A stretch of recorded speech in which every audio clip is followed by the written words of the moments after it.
الرحمن الرحیم 26 دسمبر 2019 آپ حضرات کو معلوم ہے کہ کل سورج گرہن ہے اور خبریں یہ آ رہی ہیں کہ 80% سورج کل گرہن ہوگا۔ اس بارے میں اسلامی حکام کیا ہیں، شریعت کیا کہتی ہے، اس کے لیے علماء نے سوچا ہے کہ کچھ باتیں عوام تک پہنچائی جائیں، تو اس لیے میں نے بھی ارادہ کیا کہ شرعی حکام اس بارے میں بتائے جائیں، اس میں حکمتیں کیا ہیں۔ رسول اللہ صلی اللہ علیہ وسلم کے دور میں سورج گرہن ہوا ہے۔ آپ صلی اللہ علیہ وسلم کے نرینہ اولاد نہیں تھی، آپ کو اللہ نے اولاد دی اور آپ کے بیٹے کی موت واقع ہوئی۔ یہ ایک بہت بڑا حادثہ تھا اس وقت، کیونکہ عرب میں نرینہ اولاد کی بڑی ویلیو تھی۔ آپ صلی اللہ علیہ وسلم کو اللہ نے بیٹیاں دیں، بیٹا نہیں دیا، اور بیٹا دے کے اٹھا لیا، تو ایک بہت بڑا واقعہ تھا، اور اللہ کی قدرت کے اسی دن سورج بھی گرہن ہو گیا۔ تو عرب یہ کہا کرتے تھے، زمانہ جاہلیت میں یہ بات مشہور تھی کہ کوئی بہت بڑا دنیا میں واقعہ ہوتا ہے تو سورج یا چاند گرہن ہو جاتے ہیں۔ اسی دن سورج بھی گرہن ہوا تو یہ بات پھیل گئی کہ محمد صلی اللہ علیہ وسلم سید الانبیاء رسول اللہ صلی اللہ علیہ وسلم کے بیٹے کی چونکہ موت واقع ہوئی ہے، اس لیے سورج گرہن ہوا ہے۔ آپ صلی اللہ علیہ وسلم نے اس بات کی تردید فرمائی اور آپ نے فرمایا ان الشمس والقمر آیتان من آیات اللہ لا ينکسفان بموت احدہما، کہ سورج اور چاند اللہ کی نشانیوں میں سے ایک نشانی ہے۔ لا ينکسفان بموت احدہما ولا لحیاتہ، نہ تو یہ کسی کی موت کی وجہ سے گرہن ہوتے ہیں، نہ کسی کی زندگی کی وجہ سے، بل یخوف اللہ بہما عبادہ، اللہ ان کے ذریعے اپنے بندوں کو ڈراتے ہیں۔ یہ بخاری مسلم کی حدیث ہے، اپنے بندوں کو خوف زدہ کرتے ہیں۔ تو یہ اللہ کی نشانیاں ہیں، اور آپ صلی اللہ علیہ وسلم نے اس موقع پر نماز کا حکم دیا، اللہ کے سامنے عاجزی اور انکساری کا حکم دیا۔ دیکھیے یہاں ایک بہت اہم پوائنٹ کی بات ہے ان لوگوں کے لیے جو اسلام کے خلاف ہیں، جو محمد صلی اللہ علیہ وسلم سرور دو عالم سید الانبیاء صلی اللہ علیہ وسلم کو سچا نبی نہیں مانتے۔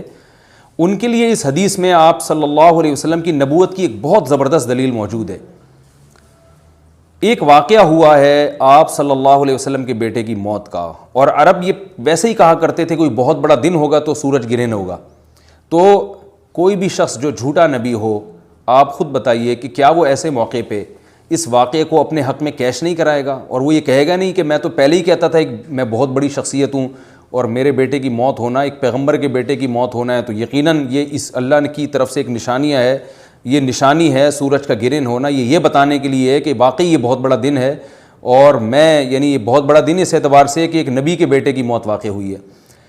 لیکن آپ صلی اللہ علیہ وسلم نے یہ سب نہیں کیا، اور آپ نے بتایا کہ سورج اور چاند کے گرہن ہونے کا کسی کی موت یا زندگی سے کوئی تعلق نہیں، اور آج سائنس نے بھی ثابت کر دیا ہے کہ یہ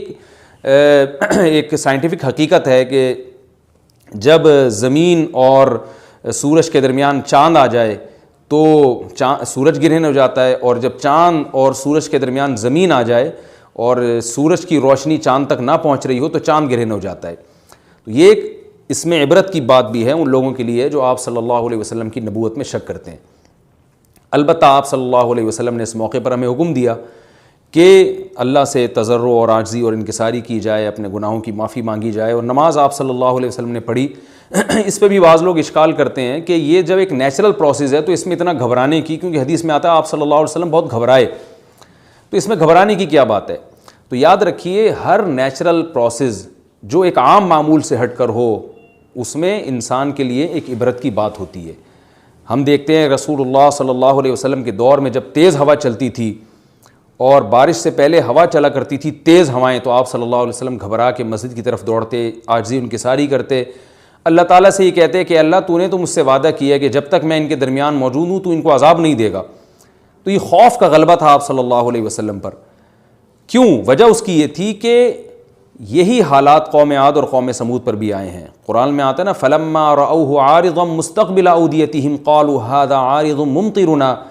بَلْ هُوَ مَا اسْتَعْجَلْتُمْ بِهِ رِيحٌ فِيهَا عَذَابٌ أَلِيمٌ تُدَمِّرُ كُلَّ شَيْءٍ بِأَمْرِ رَبِّهَا فَأَصْبَحُوا لَا يُرَىٰ إِلَّا مَسَاكِنُهُمْ، کہ وہ بادلوں کو دیکھ کے کہنے لگے یہ تو ایک معمول کے مطابق بادل ہیں جو برسیں گے اور بارش ہوگی۔ تو پیغمبر نے کیا کہا کہ یہ بارش نہیں ہے بلکہ یہ وہ عذاب ہے جس کی تم جلدی کیا کرتے تھے، اور اس میں ایک ایسی ہوا ہے جو اللہ کے حکم سے ہر چیز کو ہلاک کر دے گی۔ اور پھر ان پر ایک ہفتہ عذاب آیا، اور قرآن کہتا ہے کہ وہ ایسے پڑھ کے ہلاک ہو گئے کہ فَتَرَى الْقَوْمَ فِيهَا صَرْعَىٰ كَأَنَّهُمْ أَعْجَازُ نَخْلٍ خَاوِيَةٍ، اے مخاطب اگر تو ان کو دیکھتا تو ایسے لگتا کھجور کے تنے ہیں جو اوندھے پڑے ہوئے ہیں، تو ایسے ہوا نے ان کو تہس نہس کر دیا۔ تو یہ عام معمول سے ہٹ کے جب بھی اس کائنات میں کوئی تغیر آتا ہے تو وہ اللہ کی نشانیوں میں سے ایک سائنٹیفک حقیقت بھی ہے، اس کی ایک لاجک بھی ہے، لیکن اس کے ساتھ ساتھ اللہ کی نشانیوں میں سے ایک نشانی بھی ہے، اور ایسی نشانی ہے جس سے ہمیں ڈرنا چاہیے کہ اللہ تعالیٰ کو اختیار ہے، وہ جب چاہے سورج کی روشنی چھین لے، چاہے کسی بھی طرح سے چھینے۔ اور یہ بھی ایک سائنٹیفک حقیقت ہے جو آپ صلی اللہ علیہ وسلم کی نبوت پر جس نے ایک مہر لگا دی ہے کہ سورج اور چاند کا گرہن ہونا، اگرچہ اس کی ایک لاجک ہے کہ چاند سورج کے سامنے آ جائے تو سورج گرہن ہو جاتا ہے، لیکن اس بارے میں جو ہماری تحقیق ہے، جو سائنسدان کہتے ہیں کہ یہ وقت یعنی خطرے کا وقت ہوتا ہے، سورج سے ایسی خطرناک ریز نکلتی ہیں جو نقصان کا سبب بن سکتی ہیں، تبھی بعض حضرات سورج کی طرف دیکھنے سے بھی منع کرتے ہیں، اور یعنی نظام میں تھوڑی ایک عام نارمل روٹین سے ہٹ کے اس کائنات کا نظام چلتا ہے، تو اس لیے یہ اس کائنات کے لیے، زمین کے لیے ڈینجرس ہو سکتا ہے، اور جو گریوٹی اور جو کشش کا نظام ہے اس میں بھی خلل واقع ہوتا ہے۔ تو ایسا نہیں ہے کہ یہ بالکل ایک نارمل کنڈیشن ہوتی ہے اور اس کا کوئی نقصان ہی نہیں ہے، یہ بالکل غلط ہے، اس میں نقصان کا بہرحال خطرہ ہے، اور اس بات کا امکان موجود ہوتا ہے کہ قدرت انسانوں سے انتقام لے یا انسانوں کو نقصان پہنچائے۔ اور ویسے بھی جن کے دلوں میں اللہ کا خوف ہوتا ہے وہ تو ویسے ہی اللہ کے وَهُم مِّن خَشْيَتِهِ، قرآن مجید میں اللہ تعالیٰ کے ارشاد ہے کہ مشرکین بار بار یہ سوال پوچھتے تھے قیامت کب آئے گی کب آئے گی، اللہ فرماتے ہیں لیکن جو مومنین ہیں ان کو اس سے غرض نہیں ہے کہ کب آئے گی، والذین آمنوا مشفقون منہا، وہ تو قیامت سے گھبراتے ہیں کہ پتہ نہیں ابھی نہ آ جائے۔ تو جس کے دل میں اللہ کا خوف ہوتا ہے اس کے زندگی گزارنے کا طریقہ کچھ اور ہوتا ہے، وہ بات بات پہ اللہ سے ڈرتا ہے، اس کو اللہ سے ڈرنے کا بہانہ چاہیے، اس کو توبہ کا بہانہ چاہیے۔ تو اس بحث میں پڑھنا کہ یہ تو ایک لاجیکلی ایک سورج کی روشنی غائب ہو جائے گی، وہ ٹھیک ہے، یہ سائنسدانوں کا شعبہ ہے کہ کیوں غائب ہو رہی ہے، ماہرین فلکیات کا شعبہ ہے، لیکن اہل ایمان کا جو کام ہے اس موقع پر، ان کا جو وظیفہ ہے وہ یہ کہیں کہ اللہ کی نشانیوں میں سے ایک نشانی ہے، اللہ اپنی قدرت دنیا میں دکھاتا ہے کہ میں یہ بھی کر سکتا ہوں چاہے کسی بھی طریقے سے کروں، تو ہمیں اس موقع پر بہرحال اللہ کے سامنے جھکنا چاہیے، اپنے گناہوں سے معافی مانگنی چاہیے، اور وہی عمل کرنا چاہیے جو رسول اللہ صلی اللہ علیہ وسلم نے ہمیں بتایا ہے۔ اور اس بارے میں جو توہمات پھیلے ہوئے ہیں اس سے بھی ہمیں اجتناب کرنا چاہیے، جیسے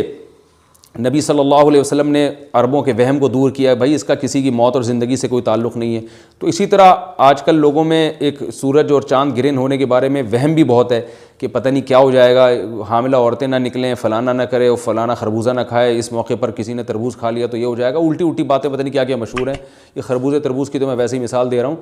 تو کوئی بھی چیز جب کہنی ہو تو پوری طرح سے اس کی ریسرچ کریں۔ مجھے نہیں پتا حاملہ عورت کو فائدہ ہوتا ہے نقصان ہوتا ہے سورج گرہن ہونے سے، لیکن اگر نقصان بھی ہوتا ہے تو اس کی کوئی مستند دلیل ہونی چاہیے آپ کے پاس، ایسے ہی سنی سنائی باتیں آگے نقل نہ کریں۔ تو بہرحال ہمیں جو کرنے کا کام ہے، جو رسول اللہ صلی اللہ علیہ وسلم نے بتایا ہے، وہ کام بخاری اور مسلم کی حدیث کے مطابق نماز ہے، انفرادی بھی ہے، جماعت سے بھی ہے، مستحب یہ ہے کہ جماعت سے نماز پڑھی جائے